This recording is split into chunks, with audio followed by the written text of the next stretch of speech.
Mr. President. Before I read what I'm going to read, gentlemen, and you, the Honourable Irene, sitting over there, are you all quite comfortable?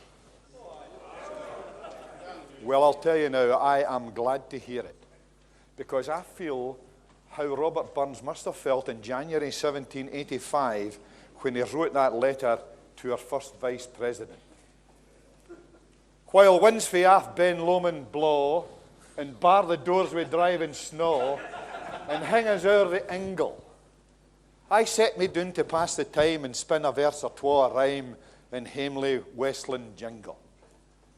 While frosty winds blow in the drift, bend to the chimney lug, I grudge away the great folks' gift that live sae bean and snug.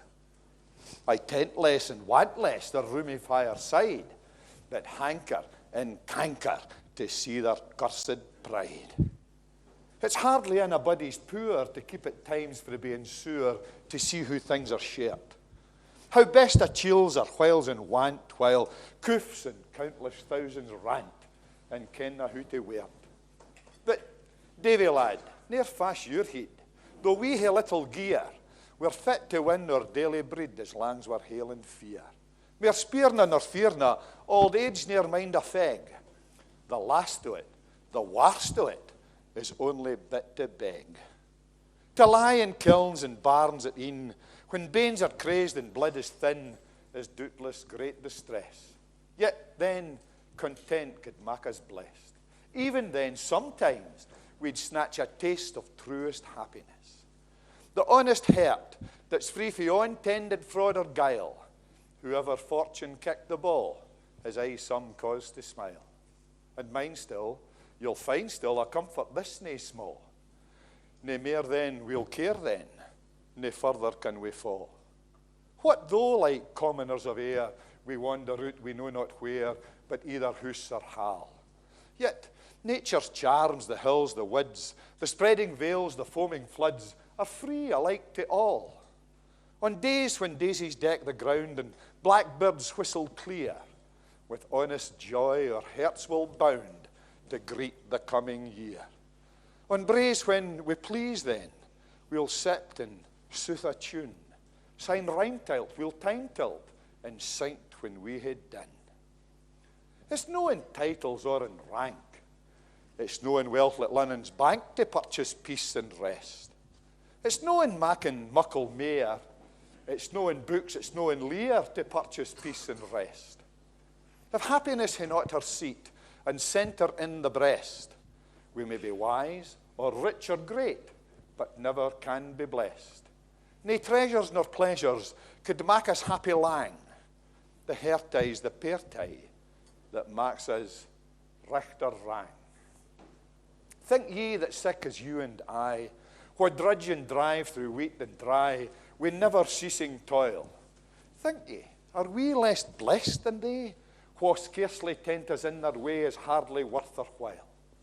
Alas, how oft in haughty mood God's creatures they oppress, or else, neglecting all that's good, they riot in excess, both fearless and careless of either heaven or hell, esteeming and deeming it's all an idle tale. Then let us cheerful acquiesce, nor mak our scanty pleasures less by pining at our state.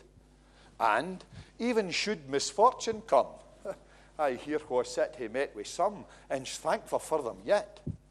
They gie the wit o' age to youth, they let us ken oursel, they let us see the naked truth, the real good and ill. Though losses and crosses be lessons recht severe, there's wit there, you'll get there, you'll find nae other where. But, tent me, Davie, ace o' hearts, to say aught less would wrang the cairts, and flattery I detest. This life has joys for you and I, and joys that riches ne'er could buy, and joys the very best.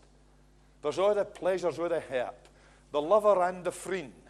You hae your Meg, your dearest pet, and I my darling Jean.